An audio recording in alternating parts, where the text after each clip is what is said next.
Muito bem. Em seguida, a abundância, ou 3, né, uma formulação teológica necessária. A abundância de detalhes na Bíblia sobre a identidade do Espírito Santo, no que diz respeito à sua personalidade e divindade, o seu relacionamento com o Pai e o Filho, ele aparece literalmente desde o Gênesis, na criação, Gênesis 1, versículo 2, até o Apocalipse 22, 17. Mas esses dados da revelação precisavam ser definidos. Daí a necessidade de formulações teológicas exigidas pela nova realidade cultural em que a igreja vivia e das demais civilizações em que o Evangelho havia penetrado. Essa difícil tarefa levou séculos para ser concluída e as várias tentativas resultaram também em heresias. Então, que o Espírito Santo é Deus, isso é um fato. Que a Trindade é bíblica, é uma realidade. Agora, no primeiro século não havia essa exigência de formulações teológicas. À medida que o cristianismo foi avançando, foi penetrando em outras culturas, em outras civilizações, então já não bastava as citações, repetições de passagens bíblicas. Havia necessidade de explicações. E aí, nesse contexto, surgiram as heresias. Quem não se lembra dos monarquianistas? Os monarquianistas eram grupos que procuravam explicar o monoteísmo e a divindade de Jesus. Uns diziam que Jesus não era Deus, mas que recebeu poderes como se fosse Deus. Eram os dinâmicos, que Jesus teria recebido díname por ocasião do batismo. Então, mas que ele não era Deus. Era uma tentativa de preservar o monoteísmo. E Tertuliano chamou esse grupo de monarquianistas. E monarquia significa governo centrado em uma só pessoa. Mas desse grupo surgiu um outro subgrupo, conhecido como os sabelianistas ou os modalistas, porque preservavam também o monoteísmo, mas diziam que o Pai, o Filho e o Espírito Santo são uma só pessoa, que é a doutrina dos unicistas de hoje. A diferença entre os trinitarianos e os unicistas, que para os trinitarianos Jesus é Deus, e para os unicistas Deus é Jesus.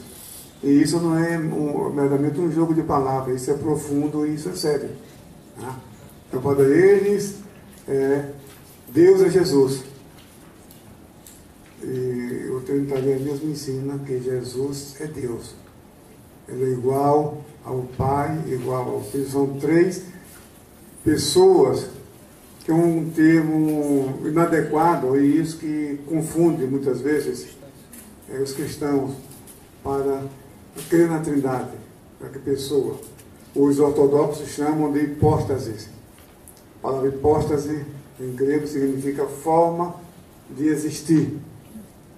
Vem de hipó, que é uma preposição que significa sob, e do verbo grego que significa estar de pé, ristemi. Ristemi está de pé. Então, hipóstase significa, o significado é forma de existir.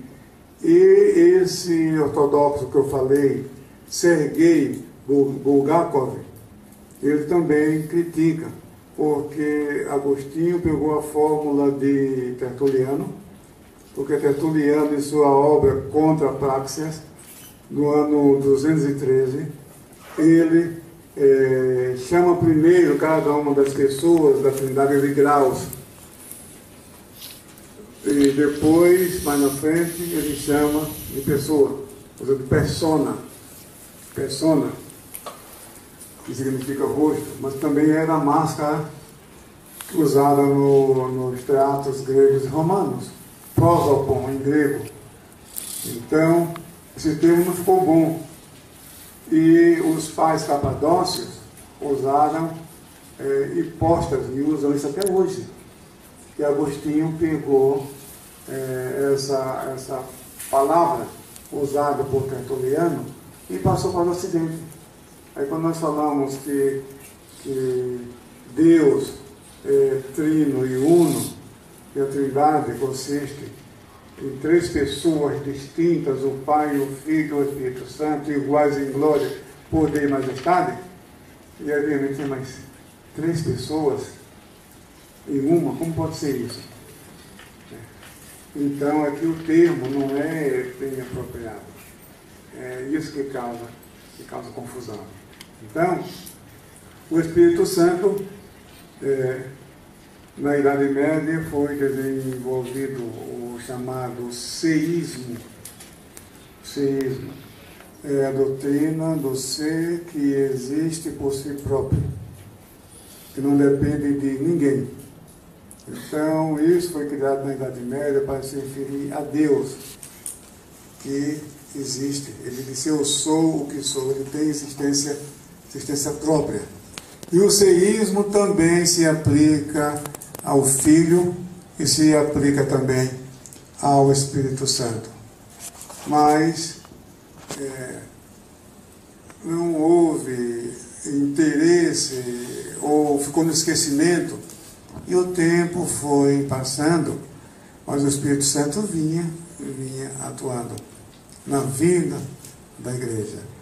A manifestação das línguas nunca desapareceu na sua totalidade da igreja. As manifestações do Espírito Santo é que eles não tinham noção do que estava acontecendo. Há trabalhos acadêmicos, teses de doutorados, que mostram que os pais da igreja, que os reformadores eram cheios do Espírito Santo, que profetizavam, que falaram línguas. Só que eles não tinham essa compreensão. Foi com o avivamento do início do século XX que o derramamento do Espírito Santo, uma vez me perguntaram num programa de televisão em Rio Branco, a pessoa telefonou na comemoração dos 500 anos da Reforma, e alguém perguntou qual movimento eu considero depois da Reforma Protestante. É o movimento da Rua Azusa, não somente da Rua Azusa, porque o movimento não foi somente lá, foi em Chicago, começou a pipocar em todo o país.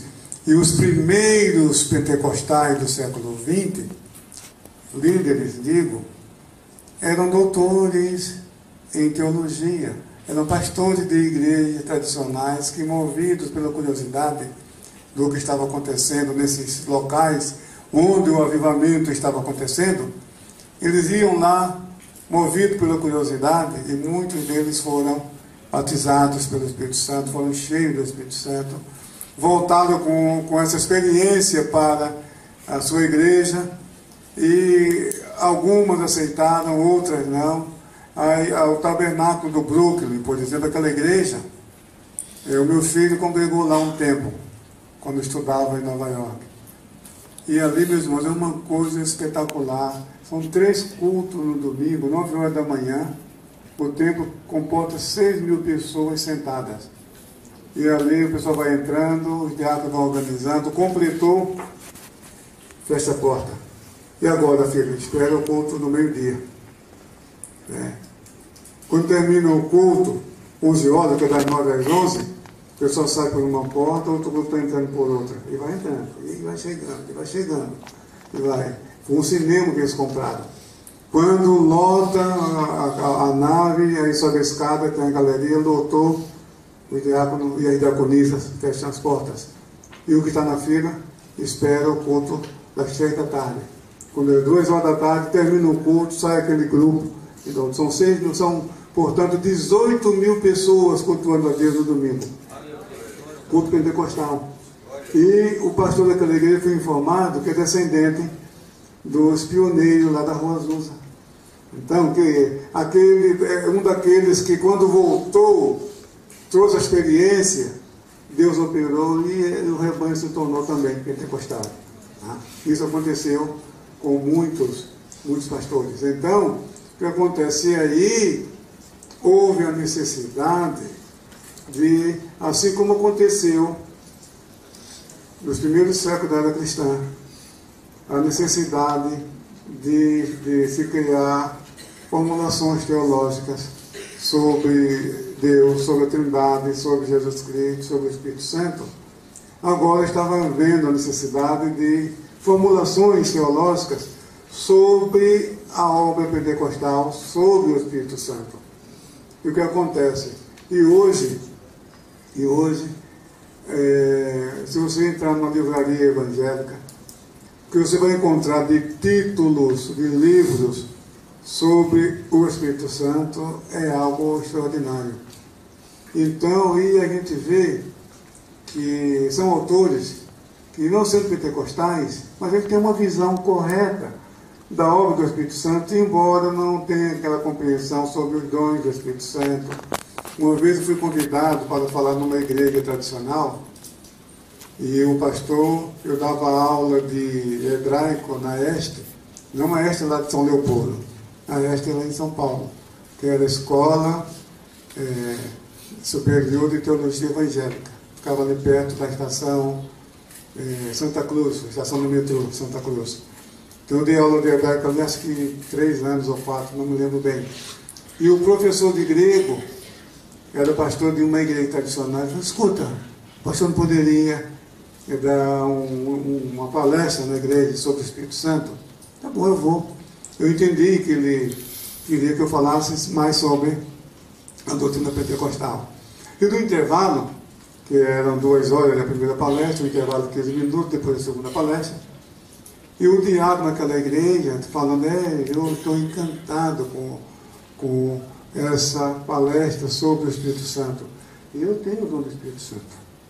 Eu tenho. Domingo, foi dia das mães, olha, eu fiz uma poesia para as mães, isso é um dom. Meu Deus, né? Vai falar o que uma pessoa dessa, né? Outra vez fui comprar um dicionário na CLC em São Paulo, que hoje parece que não existe mais em São Paulo. O pastor Jaba, que era o gerente daquela loja, ele sempre me atendia. Quando chegava, naquela época não tinha internet, e quando chegava a remessa de livro nos Estados Unidos, ele me avisava, a gente ia lá e a gente tinha que se contentar com aquilo que estava na livraria, né? Aí eu queria um dicionário hebraico do Gesenius, né? E uma senhora que estava do meu lado perguntou para mim: o senhor é pentecostal? Eu sou. Eu sou qual igreja? Falou: da Assembleia de Deus. Ah, é daquela igreja que fala línguas? Sim, eu sou judia. Eu me converti ao Evangelho. Ah, que bom. E ela aí perguntou para mim em hebraico, eu falava hebraico. Naquela época eu estava estava no 5º semestre na USP. Não, eu estou estudando. Então. Então você também fala línguas? Falo. Então fala aí que eu quero ouvir. Não, senhora, não funciona assim, né? Aí eu tive que chamar a parte e explicar isso para ela como funciona. Aí o que acontece? Naqueles dias eu participava de um grupo de discipulado da Adonep, porque de um dia nós tínhamos a Adonep e o presidente daquele capítulo, que era o termo que ele usava, se reunia com os empresários da cidade, os lojistas, para palestras bíblicas, e toda quinta-feira à noite eu me reunia com eles para esse discipulado. E certa vez apareceu que era a primeira vez que ele apareceu, e o assunto era sobre a manifestação das línguas. E ele ficou curioso, né? Como que é isso? Ele fala: não, isso cada um dava, quer dizer, nem tive chance de falar, fiquei só ouvindo, porque cada um queria dar a sua explicação. E um deles, ele perguntou: mas você fala a língua? Eu falo. Então fala aí. Ele começou a falar. Eu falei: meu Deus, que pentecostalismo é esse, né? Então você vê que esses livros desses autores, embora sobre a atuação do Espírito Santo na vida da igreja, da vida cristã, a gente tem que reconhecer que realmente eles, nessa palestra lá em Água de Lindóia, do congresso da Vida Nova, depois do Kinner, falou Michael Horton. Eu acho que ele não é pentecostal, pelo menos ele não deu a entender. Mas o seu livro, Redescobrindo o Espírito Santo, você lê aquilo ali, você fica encantado. Realmente, ele mostra desde o Gênesis, ele explica quando Deus apareceu a Adão pela viração do dia, ele explica que a viração ali está a lua, que é o Espírito Santo, que é a... Sabe, você fica e mostra que a obra do Espírito Santo não é como muita gente pensa que tem que ser de maneira espetacular, de maneira... Não. O Espírito Santo atua também nas coisas do dia a dia. O Salmo 104, versículo 30, fala: envias o teu Espírito e são criados. E assim renovas toda a face da terra. O Espírito Santo está presente na vida humana. Então, você agora, quando ele chega na glossolalia, eu falei, isso aí, entendeu? Não tem... Quando ele chega no capítulo 12 ao 14, eu estou lendo o D.A. Carson. Ele tem um livro sobre 1 Coríntios, capítulo 12 ao 14. Né? Então, você vê que há um interesse. O assunto que era algo raro ao longo dos séculos, hoje você vê a abundância de detalhes. Agora é a mesma coisa. A Assembleia de Deus foi realmente... Existem outras igrejas pentecostais que trouxeram a sua construção para o pensamento teológico do século XX, mas a Assembleia de Deus, ela sobrepujou nesse aspecto. Na década de 20, na década de 30, Meyer Pillman, Stanley Horton e outros autores pentecostais se dedicaram para tirar, sabe, aquele estigma, sabe, de que os pentecostais são emotivos, que suas doutrinas são baseadas nas revelações pessoais, nessas profecias. Não, isso não é. Que existe meninice é verdade. Que existe em nosso meio o exagero, isso é verdade. Mas isso nunca foi doutrina oficial da igreja. É só você ver a declaração de fé da Assembleia de Deus que deixa isso muito claro. Por isso que esses autores começaram a fazer pesquisas e preparar textos acadêmicos sobre o Espírito Santo, mostrando a fundamentação bíblica, trabalhos acadêmicos sobre a obra pentecostal. Mas ainda hoje há quem pense que os pentecostais baseiam a sua fé e a sua doutrina em convicções pessoais próprias. Não. Agora o que acontece é que nós não somos deístas evangélicos, né?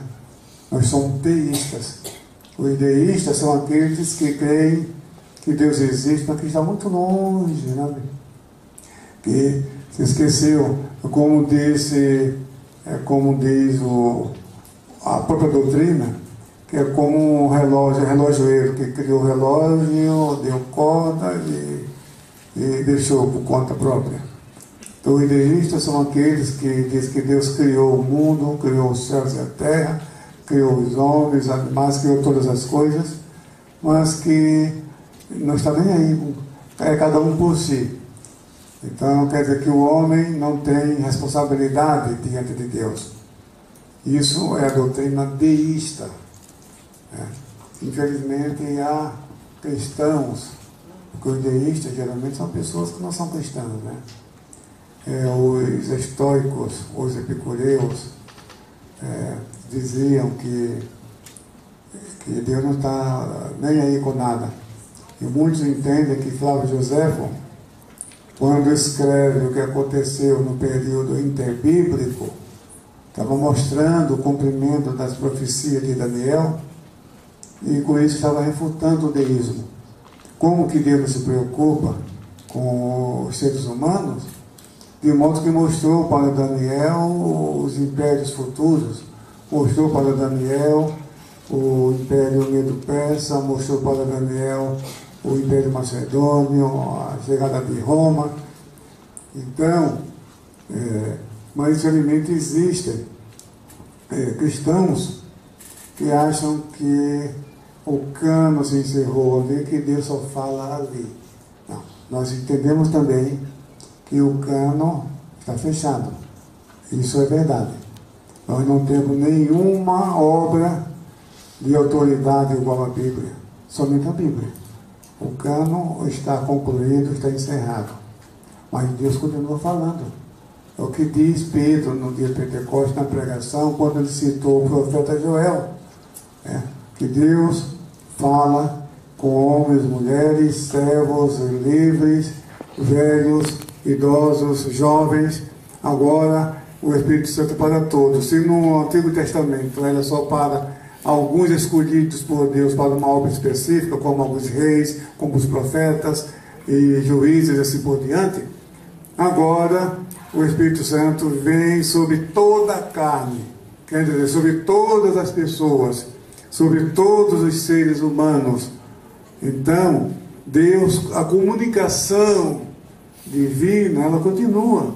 Embora o cânon sagrado esteja concluído, esteja encerrado, significa que nenhuma obra mais tem autoridade canônica na vida cristã. Quando a gente fala que a Bíblia, os livros da Bíblia são canônicos, cânon é uma palavra grega que vem do hebraico kané, que significa vara de medir. Então, os livros da Bíblia são a nossa medida da fé. A nossa fé não vai além dos livros da Bíblia. Por isso falamos que são livros canônicos. E esse cano se encerrou. Agora a comunicação de Deus continua. A comunicação continua. Deus fala por meio da leitura da palavra. Deus fala por meio de profecias. Deus fala por meio de visões. Deus fala por meio do sermão no púlpito. E Deus fala de diversas maneiras, porque a vontade de Deus é a comunhão com os seus filhos e suas filhas. Então essa comunicação existe. Agora, eu fiquei impressionado quando o Kinner falou no congresso, no simpósio, falando que como que Deus vai derramar o seu Espírito Santo para depois de derramar. Aí ele acrescentou que o sensacionismo é pós-bíblico, porque os sensacionistas dizem que o pentecostalismo é pós-bíblico, né? Mas quando a gente cita Atos dos Apóstolos, que a promessa diz respeito a todos quanto estão longe e perto, aos pais e filhos, tanto quanto Deus não Senhor chamar. Aí ele diz, não, mas Atos dos Apóstolos são relatos históricos, e daí? Não, mas a doutrina tem que ser nas epístolas. Escuta, mas os apóstolos não usaram relatos históricos também do Antigo Testamento para fundamentar suas doutrinas? Então como? Então você quer tirar Atos dos Apóstolos da Bíblia, então? Porque é um relato histórico? Então é complicado isso aí. Então, como eles dizem que o pentecostalismo é pós-bíblico, aí que nem falou, não, pós-bíblico é o sensacionismo, porque a promessa é para o fim dos dias, e o fim dos dias começam lá. O Donald Fee, ele diz isso, que a igreja do primeiro século é uma igreja escatológica. O que significa? Que é uma igreja do futuro. Deus cumpriu suas promessas, mas o futuro começou ali, mas ainda não terminou. Que ele usa com frequência a expressão já, mas não agora. Já, mas não agora. Ele já começou, mas é para o futuro. Então, e hoje nós contemplamos e vimos a obra do pentecostal, o papel da igreja, não somente da Assembleia de Deus, mas das demais igrejas pentecostais, que têm trazido a sua contribuição extraordinária para a construção do pensamento teológico. Muito bem. Então, os primeiros cristãos, à luz do Novo Testamento, e comparando com a literatura patrística dos séculos II e III, fica claro que os cristãos da era apostólica conheciam mais sobre a identidade do Espírito Santo do que os pais da igreja do referido período. A verdadeira identidade do Espírito Santo, com base bíblica, só aconteceu a partir de Atanásio e dos 3 grandes capadócios. Antes disso, a conceituação sobre o Espírito Santo era quase sempre inadequada, ou seja, incompleta.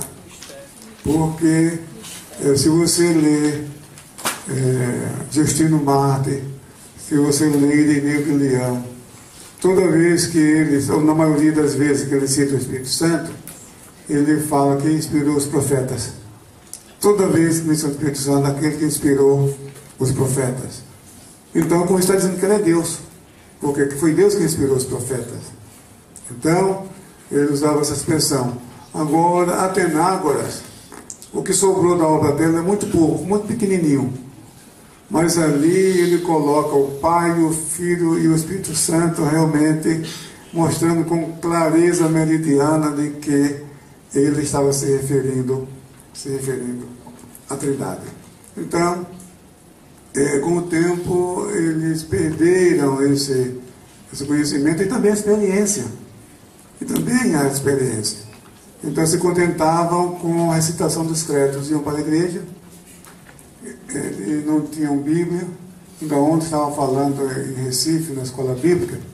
Cheguei de lá ontem à noite e falei isso da invenção da imprensa móvel, que foi algo tão extraordinário, tão espetacular, porque até então, veja, se levavam 2 anos para confeccionar uma cópia das Escrituras.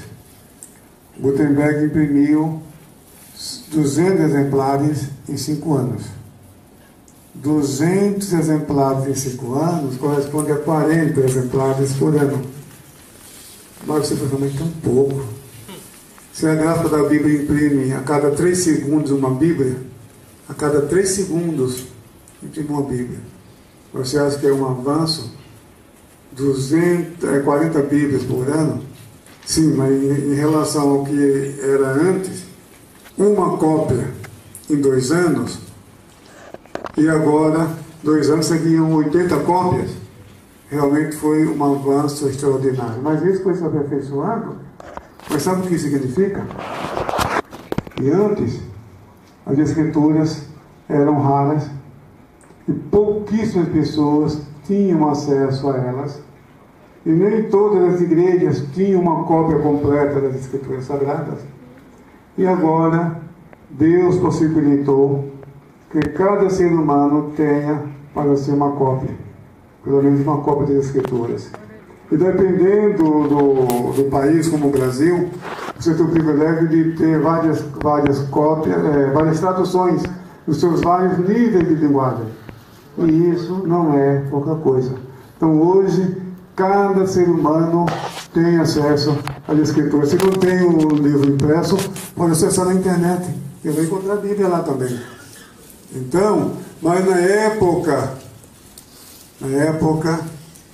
as pessoas não tinham as Escrituras. Então se contentavam com a decoreba do credo, com o sermão do início de culto. E o que acontece? O Espírito Santo, Jesus não, porque Jesus é Jesus, é diferente. Jesus, pela sua história, viveu entre nós, as suas parábolas, os seus milagres, e isso fascina as pessoas. Então isso se preservou. Mas o Espírito Santo ficou no esquecimento. Agora, com o advento do pentecostalismo, a Rua Azusa e outros centros de avivamentos, aí começar a pensar, escuta, tem alguma coisa errada, aí precisa examinar melhor as Escrituras. E aí nós temos a teologia mais completa sobre o Espírito Santo. Na página 27, conhecendo a verdadeira identidade do Espírito Santo, foram os pais capadócios que definiram de uma vez para sempre a doutrina da Trindade, aceita e ensinada pelos principais ramos do cristianismo. eles completaram a tarefa de eutanásia. E a partir deles ficou esclarecida a verdadeira identidade do Espírito Santo. No entanto, a processão do Espírito Santo ainda está em aberto. Em Gregório de Nazianzo, encontra-se sua extraordinária contribuição para a vitória final da fé nicena. Ele organizou os dados da revelação divina, registrada nas Escrituras, e afirmou categoricamente que o Espírito Santo é Deus. O Concílio de Constantinopla, 381, descreveu o Espírito Santo como sendo Deus e como o Senhor e provedor da vida, que procede do Pai e é adorado e glorificado com o Pai e com o Filho. Então veja que esse credo teve medo. Eles tiveram medo de colocar que o Espírito Santo é Deus. Eles não tiveram tamanha ousadia. Mas eles disseram isso de outra forma. Senhor, o Espírito Santo é Senhor, vivificador, adorado e glorificado, juntamente com o Pai e o Filho, e que inspirou os profetas. Então deu os elementos básicos da divindade, da deidade. Então está dizendo que o Espírito Santo é Deus, mas não tiveram, não sei se tiveram coragem, mas isso foi pensado.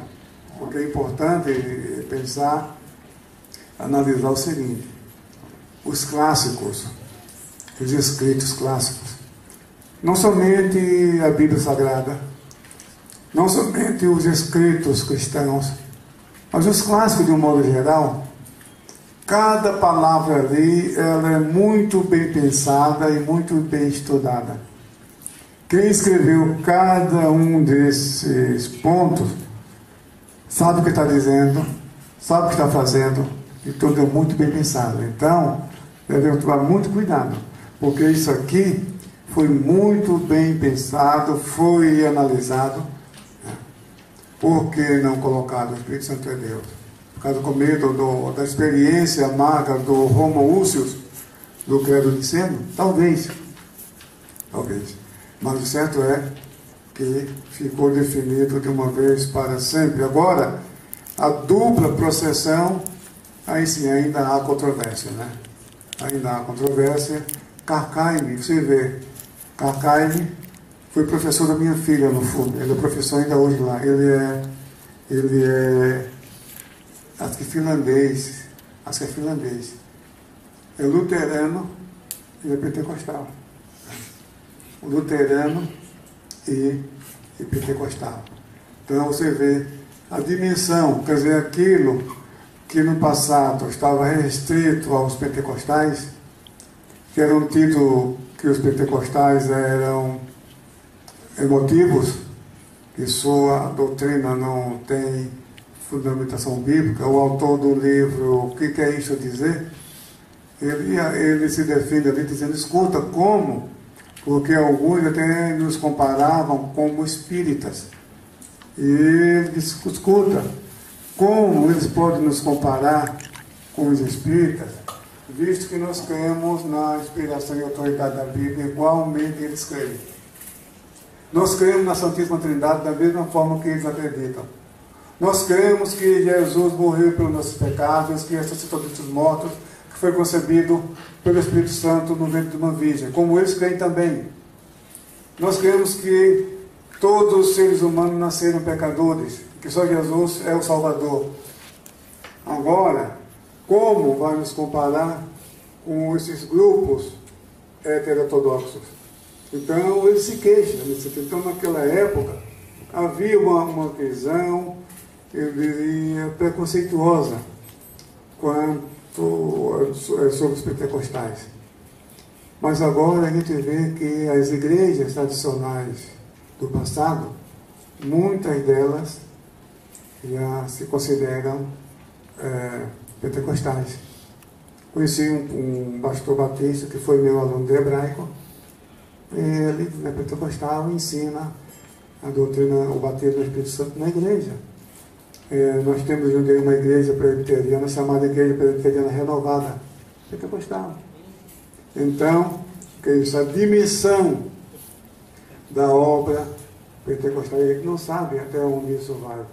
Agora, o que me chamou a atenção, que um professor do Mackenzie, ele, numa aula, ele falou o seguinte, que a universidade convidou um francês para uma palestra. E aquele francês na palestra se referia ao calvinismo como algo histórico, como algo que aconteceu, que desapareceu. E falava com maior naturalidade na sua palestra, usando, quando se referia ao calvinismo, como algo do passado. E no final da palestra, houve um painel, e alguém perguntou, escuta, mas parece que eu entendi que na sua concepção o calvinismo não existe mais. Não existe mesmo. Mas como? De onde você tirou isso? Só no Brasil tem 500 mil de presbiterianos, sem contar os demais calvinistas. Então, quando eu não estava nessa palestra, tá? Eu ouvi isso do professor, que foi meu professor, Mackenzie, acho que era professor ainda hoje, lá. Aí ele concluiu dizendo o seguinte, pessoal, palavras dele, o que vai sobreviver do cristianismo são os pentecostais. Palavra dele. O que vai sobreviver do cristianismo são os pentecostais. Agora, quando eu vejo o grande número de igrejas pentecostais, porque a gente vê igrejas tradicionais que estão adotando os pentecostais. Eu conheci uma igreja batista nos Estados Unidos, que é tradicional, mas não tem problema nenhum em admitir como rol de membro quem fala a língua, quem é pentecostal. Não tem. Então, não é conclusão minha, tá? Estou dizendo que eu ouvi de um professor tradicional, calvinista, que eu tenho muita admiração e respeito por ele. Foi a conclusão dele. Ele falou que o que vai sobreviver do cristianismo são os pentecostais. Agora, o que eu queria dizer com isso, os pentecostais vão se tornar calvinistas, ou os calvinistas vão se tornar pentecostais? Não sei. Ok? Muito bem. Tópico 2. A teologia pentecostal. Mesmo depois de definida a verdadeira identidade do Espírito Santo, ele continuou no esquecimento ao longo dos séculos. Foi com a chegada do movimento pentecostal que os teólogos se despertaram para estudos avançados sobre o Consolador. A doutrina pneumatológica recebeu um novo impulso e o seu espaço foi ampliado nas igrejas. Então,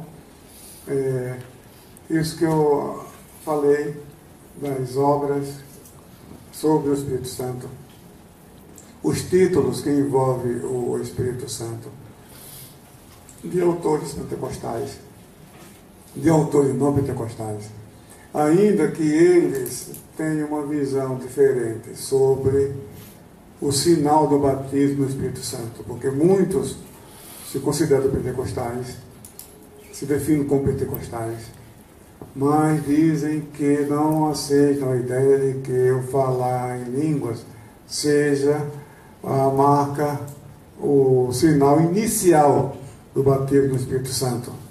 Há quem defendam isso, mesmo se considerando pentecostais. Há outros que se consideram pentecostais, mas dizem que são batizados. Eu conheci um que dizia, eu sou batizado no Espírito Santo. Eu falei, mas você fala língua? Eu falei, não, mas eu sinto a alegria do Espírito Santo. Tá bom, eu não vou questionar a fé dele, a gente respeita. Tá? Mas a verdade verdadeira é a seguinte, que todos os crentes em Jesus têm o Espírito Santo. Todos os crentes. Os apóstolos, antes mesmo do Pentecostes, eles já tinham o Espírito Santo. Jesus disse, olha, o seu nome já está escrito nos céus.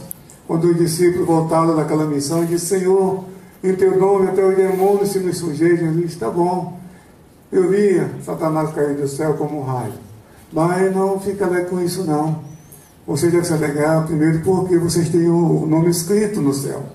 Então já eram salvos, já tinham o Espírito Santo. E todas as pessoas que se chegam a Jesus se chegam a Ele por meio do Espírito Santo.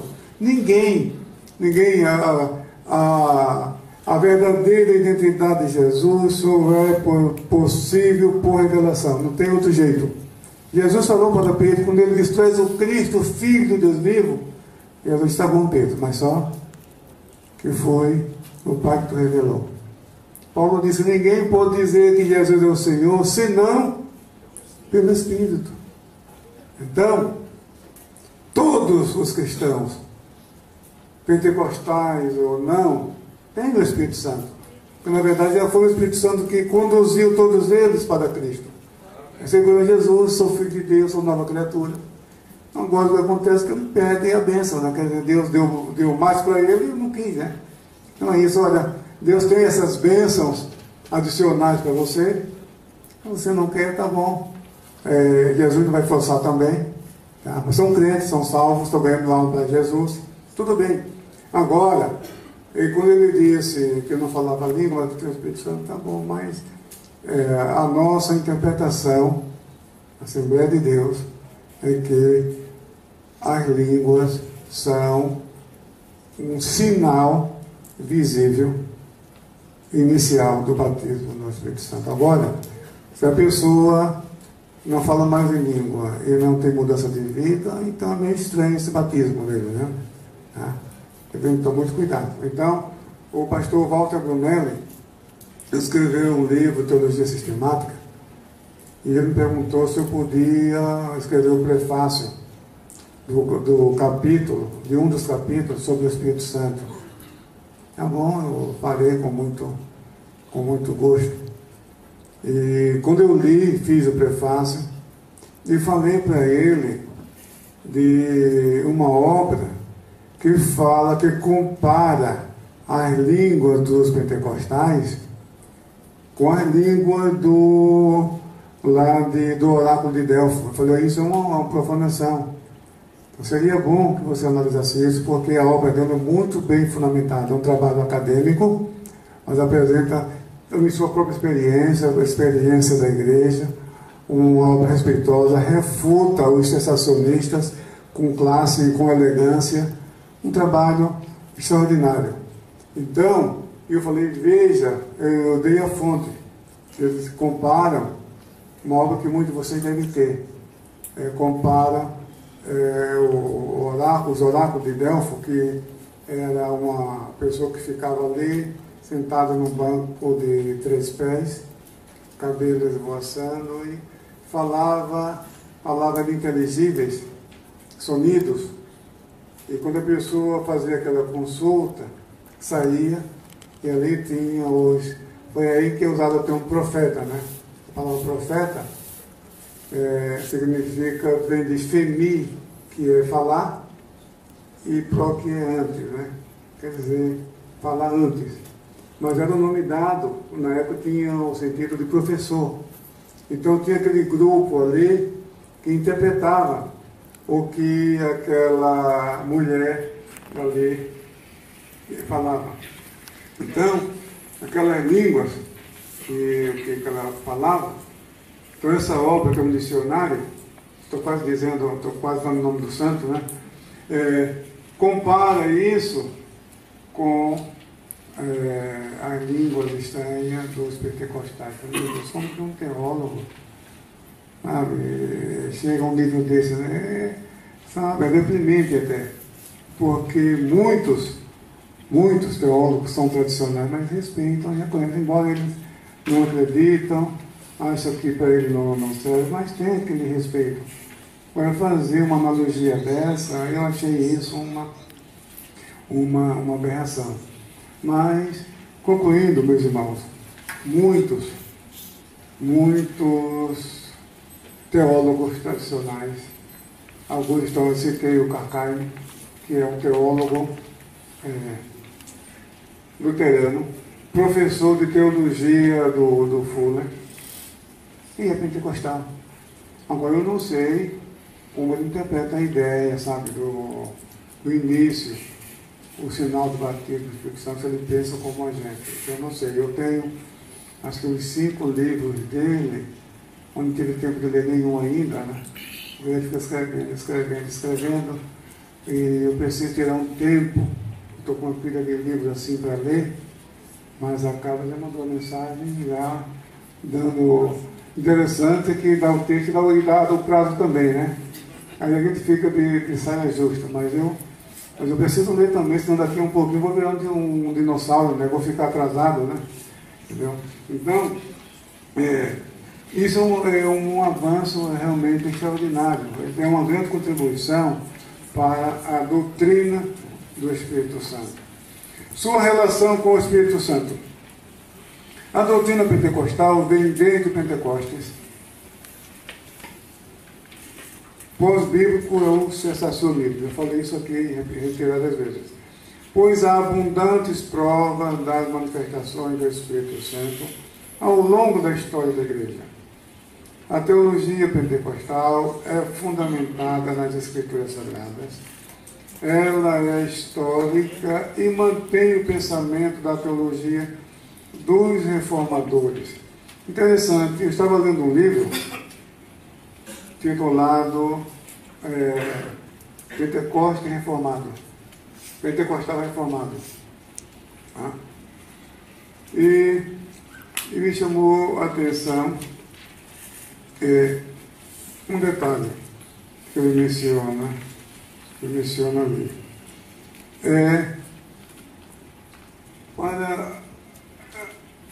Ele coloca, eu não sei se é o pensamento dele ou se ele aprendeu assim, os pentecostais e os reformados, cada um num prato da balança.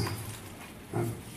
Mas na verdade, meus irmãos, quem conhece a história da Assembleia de Deus, a introdução do livro Teologia Sistemática do Stanley Horton, Teologia Sistemática com perspectiva pentecostal.